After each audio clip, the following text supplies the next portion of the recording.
KSTയുടെ നേതൃത്വത്തിൽ CM kids scholarship മാതൃകാ പരീക്ഷ നടത്തി. ജില്ലാതല ഉദ്ഘാടനം ചവറ GHSൽ നടത്തി.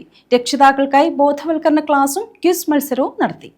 CM കിഡ്സ് LSS USS മാതൃകാ പരീക്ഷ KSTയുടെ നേതൃത്വത്തിൽ 12 ഉപജില്ലകളിലും നടത്തി. ഓരോ ഉപജില്ലയിലെയും വ്യത്യസ്ത പരീക്ഷാ കേന്ദ്രങ്ങളിലായി ആയിരക്കണക്കിന് വിദ്യാർത്ഥികൾ പരീക്ഷ എഴുതി. വൈകിട്ടോടെ റിസൾട്ട് പ്രഖ്യാപനവും നടത്തി.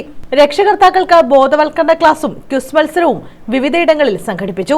ജില്ലാതല ഉദ്ഘാടനം ചവറ GHSൽ ഡോക്ടർ സുജിത് വിജയൻപിള്ള MLA നിർവഹിച്ചു.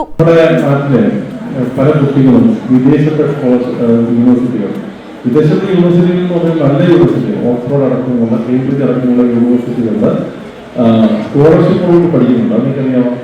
അത് ഗവൺമെന്റ് സ്കൂളിലെ കുട്ടികൾ തന്നെയാണ്. ഗവൺമെന്റ് സ്കൂളിൽ ഹ്യൂമാനിറ്റീസ് പഠിക്കുന്നവർ, സയൻസ് പഠിക്കുന്നവരൊക്കെ അവിടുത്തെ മത്സര പരീക്ഷകൾ പാസ്സായിട്ടുണ്ട്. സ്കോളർഷിപ്പോട് കൂടി പോകുന്ന നിരവധി കുട്ടികൾ നമ്മുടെ പൊതുവിദ്യാഭ്യാസ രംഗത്തുണ്ട്. അപ്പോൾ അവിടെ പോകുന്നതിന് രക്ഷകർത്താവിന് 20 ലക്ഷം രൂപയോ ബാങ്ക് ലോൺ എടുത്തോ ഒന്നുമല്ല. അവരുടെ അധ്വാനം കൊണ്ട് അവരുടെ ബുദ്ധി ഉപയോഗിച്ച് ഇതേപോലുള്ള സ്കോളർഷിപ്പ് പാസ്സായിക്കൊണ്ടാണ് അവരവിടെ പഠിക്കുന്നത്. ജില്ലാ പ്രസിഡന്റ് VK ആദർശ് കുമാർ അധ്യക്ഷത വഹിച്ചു. സംസ്ഥാന കമ്മിറ്റി അംഗം RV Shailesh Kumar, Chavara BPC Kishore K Kochayyam, ജില്ലാ എക്സിക്യൂട്ടീവ് കമ്മിറ്റി അംഗങ്ങളായ KJ Jayashree, GS Saritha, S Shinekumar, ജില്ലാ ജോയിന്റ് സെക്രട്ടറി രാജീവ് ചന്ദ്രൻ, ഉപജില്ലാ സെക്രട്ടറി ജോൺ ഫെർണാണ്ടസ്, ഉപജില്ലാ ജോയിന്റ് സെക്രട്ടറി S രാജേന്ദ്രൻ എന്നിവർ പങ്കെടുത്തു.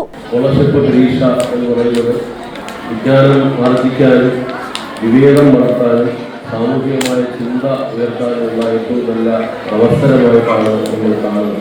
ഞങ്ങളൊക്കെ ഇങ്ങനെ നിൽക്കുമ്പോഴും ഞങ്ങളുടെയൊക്കെ കുട്ടിക്കാലത്ത് സ്കോളർഷിപ്പ് എഴുതിയ അനുഭവം സ്വാഭാവികമായും കടന്നു വരുന്നത് ആണ് കാണുന്നത്. ഇവിടെ എല്ലാവരും സൂചിപ്പിച്ചതുപോലെ KSTയുടെ നേതൃത്വത്തിൽ എല്ലാ വർഷവും LSS USS സ്കോളർഷിപ്പിന്റെ പ്രാധാന്യം ഉൾക്കൊണ്ടുകൊണ്ട് അതിനു വേണ്ടുന്ന പരിശീലനവും. News bureau, Chavara.